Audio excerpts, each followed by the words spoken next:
We are witnessing a disaster in Vancouver right now, as in a recent interview, Jim Rutherford revealed all about what's going on behind the scenes with some really bad quotes about the future of the Canucks, including J.T. Miller and Elias Pettersson having many insiders believing that they will both be gone by the trade deadline. We have to dive into everything Jim Rutherford said about this situation, about the Vancouver Canucks going forward, and a pretty rough quote about the future of Quinn Hughes. There is a ton of stuff. Stick around for all of it coming up on this episode of Hat Trick HQ. But real quick, before we get into the video, guys, we have daily NHL content, all the latest news, rumors, reports, biggest stories around the league. This is your home for it. Hit the subscribe button down below if you want to stay up to date. Mark, let's get into this video. Let's start out with the big thing here. Gary Mason, Globe and Mail.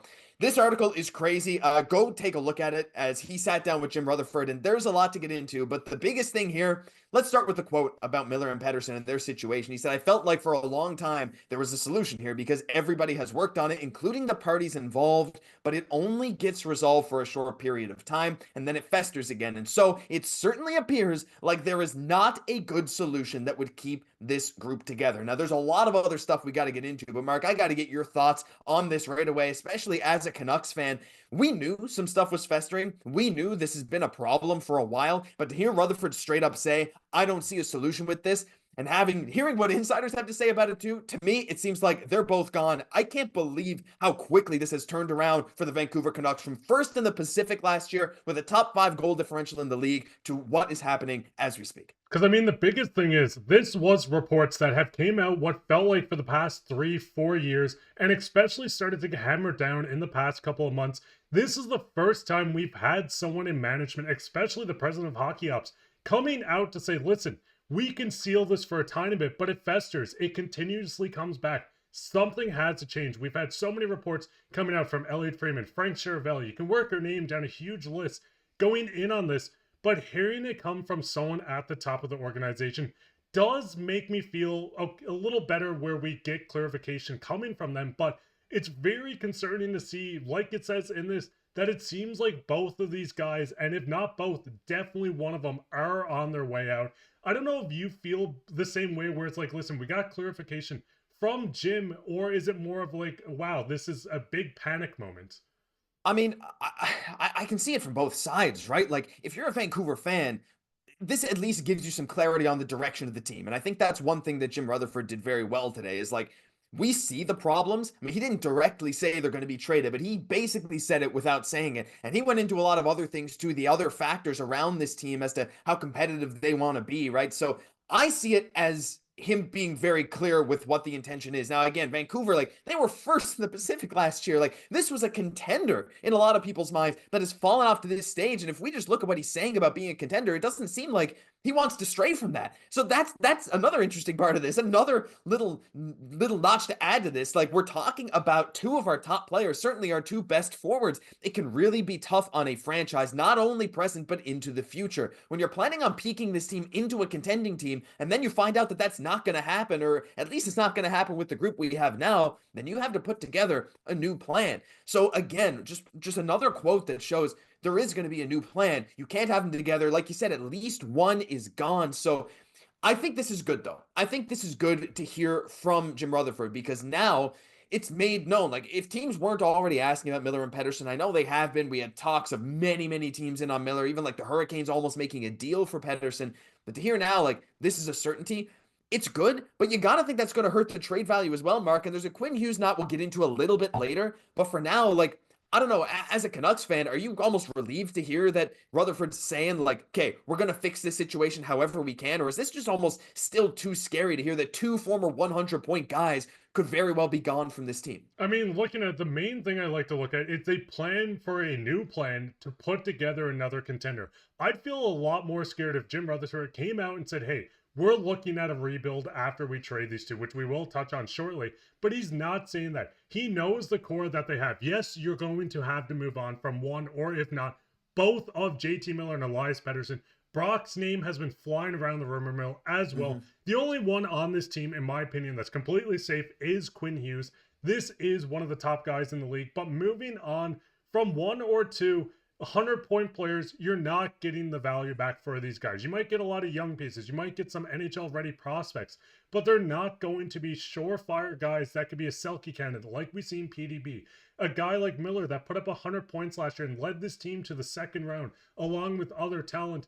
Moving these guys from it and looking to still contend does get quite interesting. I don't know if you're looking in the sense as well. Do you think moving both is the ideal world, or do you think they truly need to hold on to at least PD to make it easier to open that contention window again?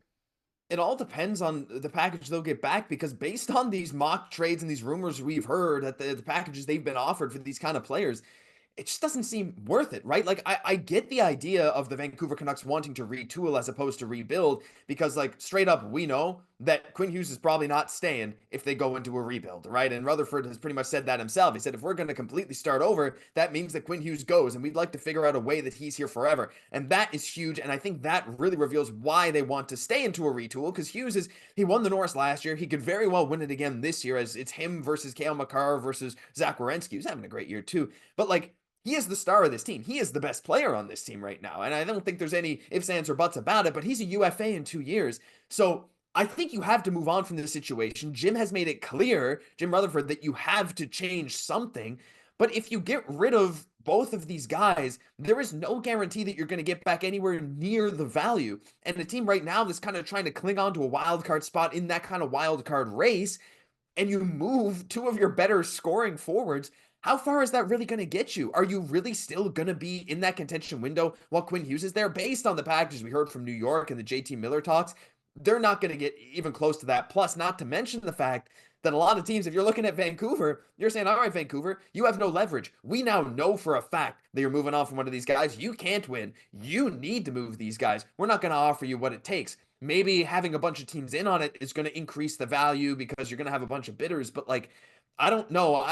As a neutral fan here, I'm a little scared for the future, because I don't know. I just don't think they're going to get the value back that they need. I'd like to see them succeed with Quinn Hughes, but that, to me, the future of Quinn Hughes is the biggest X factor in this whole situation. Because, I mean, looking at Quinn, in my opinion, very biased once again. Quinn is the top defenseman in the league at the moment, and losing him after his prime years, or going into his prime years, which is insane to say at 25, he's already winning Norrises, being so dominant, you need to keep the contention window open. You need to keep a team that's going to go out and chase a Stanley Cup each season. Because, like Jim said, if you're going into a if you're going into a retool that takes more than 2 to 3 years, this is where Quinn might look at this and say, hey, I'm a UFA. Why don't I go, for example, join the New Jersey Devils to play with my brothers, contend for a cup?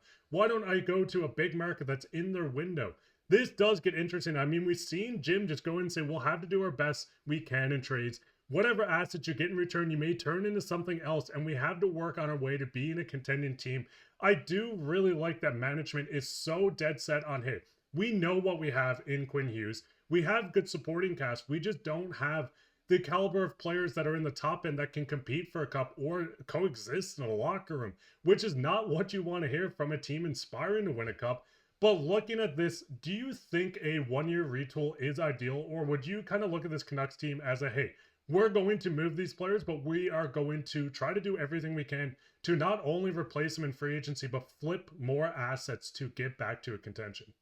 This is where it gets really tough from a business perspective, right? Because you know you're not going to get the value you need back for Pettersson or Miller. I mean, they're going to look at this season, they're going to look at injury history, it's going to be, whatever. And we got quotes like this say, so yeah, if a center goes out there, we have to get some kind of center back, but it's not going to be the same as the center going out. It might not even be a number 2 center. You'd have to do the best with what we have until we figure out how to fill that spot back in. And of course, you have to get extra things in any trade that you can either use in the future to flip for NHL players now, or other positions or things like that. It's hard to say what they're going to do, what they're going to get back.